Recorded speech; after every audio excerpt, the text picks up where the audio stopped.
Mutton چستہ دراصل بکرے کے نظام ہضم ڈائجسٹیو سسٹم بڑی آنت کا آخری تیسرا حصہ ہوتا.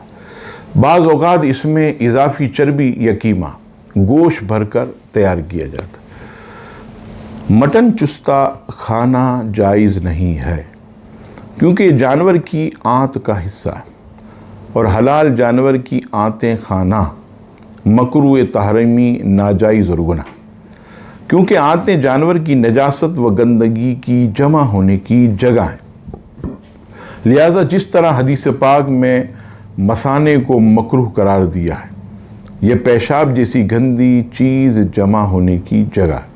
اسی علت کی بنیاد پر آنتیں بھی مکروہ ہوں گی کہ یہ بھی گندگی و نجاست جمع ہونے کی جگہ ہے اور ایسی چیز عند الشرع خبیث شمار ہوتی ہے اور نفیس طبیعت اس سے گن کھاتی ہے، اور قرآن و حدیث و فقہاء کرام کے اقوال کی تصریحات کے مطابق خبیث اشیاء کھانا جائز نہیں ہے.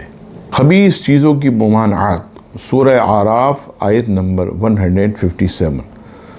ترجمہ: اور گندی چیزیں ان پر حرام کرتے ہیں. حدیث پاک میں مثانے کو مکروہ قرار دیا گیا، چنانچہ مصنف عبدالرزاق، سنن الکبریٰ اور دیگر کتب میں کہ رسول اللہ صلی اللہ علیہ وسلم بکری کے 7 حصوں کو ناپسند فرماتے: خون، مادے جانور کی شرمگاہ، خصیتیں، غدود ذکر، نر جانور کا عضو تناسل، مثانہ اور پتا.